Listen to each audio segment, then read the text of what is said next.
Hello friends, आप सभी को मेरा नमस्कार। आज की कक्षा में आपका स्वागत है। पिछली कक्षा में हमने मनोविज्ञान शाला के बारे में अध्ययन किया था। इस कक्षा में हम समावेशी शिक्षा का अगला टॉपिक है काउंसलिंग, जिसको परामर्श कहा जाता है। परामर्श के बारे में आज हम विस्तार पूर्वक चर्चा करेंगे। परामर्श एक तरीके का मार्ग दिखलाना ही परामर्श होता है।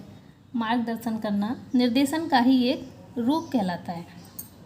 देखिए, परामर्श क्या होता है? किसी व्यक्ति की व्यक्तिगत समस्याओं एवं कठिनाइयों को दूर करने के लिए दी जाने वाली सहायता,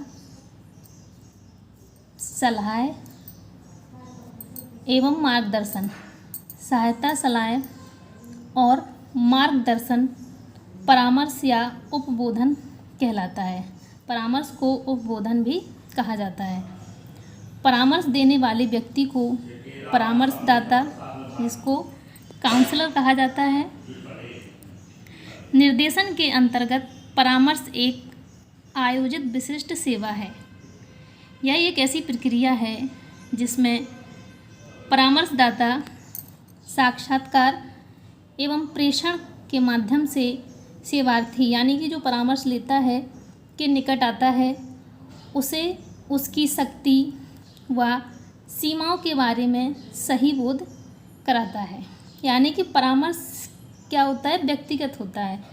परामर्श दो व्यक्तियों के मध्य किया जाता है। परामर्श के लिए कोई गंभीर समस्या का होना आवश्यक होता है और परामर्श आमने सामने की स्थिति होती है। आमने सामने साक्षात्कार कर परामर्शदाता परामर्श प्राप्त करने वाले को सलाह, मशवरा या सहायता प्रदान करता है, तो वो आपकी काउंसलिंग कहलाती है। कुछ परिभाषाएं देखिए इसकी। मायर्स के अनुसार परामर्श का तात्पर्य दो व्यक्तियों के संपर्क से है, जिसमें एक को किसी प्रकार की सहायता प्रदान की जाती है।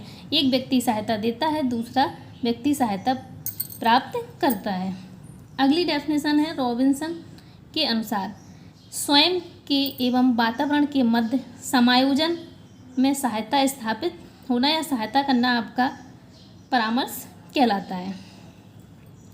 परामर्श क्यों दिया जाता है? क्या इसके उद्देश्य होते हैं? देखिए, अलग अलग मनोवैज्ञानिक हैं, अलग अलग शिक्षा शास्त्री हैं, उन्होंने अलग अलग प्रकार से इसके उद्देश्य बताए हैं।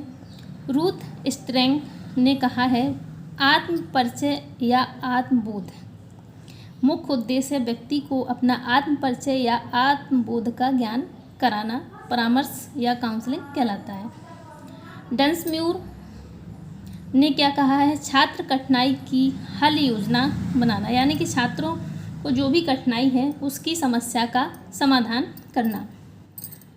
रॉबर्ट्स ने समस्या समझने में सहायता करना। काउंसलिंग किसी भी समस्या को समझने में सहायता प्रदान करता है। अब आगे देखिए परामर्श के प्रकार। परामर्श के कौन कौन से प्रकार होते हैं?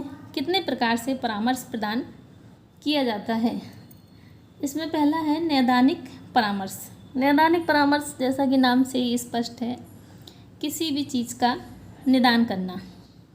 नैदानिक परामर्श में क्या होता है कि इस परामर्श का संबंध व्यक्ति के सामान्य कार्य संबंधी असमायोजन से है। यानी कि व्यक्ति को कोई भी सामान्य कार्य करने में जब कठिनाई महसूस होती है, तो उस कार्य में जो भी समस्याएं आती हैं उसका निदान एवं उपचार कर उसका काउंसलिंग की जाती है, यानी कि इसको नैदानिक परामर्श कहा जाता है। अगला है आपका मनोवैज्ञानिक परामर्श। मनोवैज्ञानिक परामर्श में आपकी जो मानसिक समस्याएं होती हैं उनको सहायता प्रदान कर उन समस्याओं का समाधान किया जाता है। इसमें क्या होता है कि परामर्शदाता कुछ मनोवैज्ञानिक विधियों का प्रयोग कर परामर्श, यानी कि प्रार्थी को जो कठिनाइयाँ होती हैं उनको समझने का प्रयास करता है और उनका उपचार भी करता है, तो वो आपका मनोवैज्ञानिक परामर्श कहलाता है। अगला है आपका शैक्षिक परामर्श। शैक्षिक परामर्श यानी कि शिक्षा संबंधी परामर्श।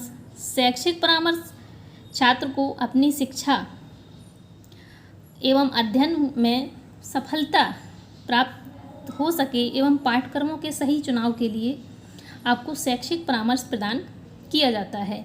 जो शिक्षा संबंधी जो कठिनाई होती हैं उनका समाधान किया जाता है, मार्गदर्शन किया जाता है। अगला है आपका सामाजिक परामर्श। सामाजिक परामर्श, इसका उद्देश्य क्या होता है? सामाजिक परामर्श का उद्देश्य होता है जो परामर्श लेने वाला होता है उसको सामाजिक जो कुशलताएं हैं उनका विकास करने में सहायता प्रदान करता है, वो आपका सामाजिक परामर्श कहलाता है। लास्ट है आपका व्यावसायिक परामर्श। व्यावसायिक परामर्श व्यक्ति की उन समस्याओं का समाधान करने में सहायता करता है जो व्यक्ति किसी भी व्यवसाय को चुनाव करने के लिए तैयारी करता है तो उसमें जो समस्याएं आती हैं, जो समस्याएं उनके सम्मुख होती हैं, उनका समाधान ससमय किया जा सके तो उसके लिए व्यावसायिक परामर्श प्रदान किया जाता है। व्यवसाय संबंधी परामर्श आपका व्यावसायिक परामर्श कहलाता है। तो इस प्रकार हमने जाना कि परामर्श काउंसलिंग किसे कहते हैं, इसके क्या उद्देश्य होते हैं और कौन कौन से क्षेत्र में आपको परामर्श दिया जाता है, किस प्रकार दिया जाता है। आज की कक्षा में इतना ही। धन्यवाद।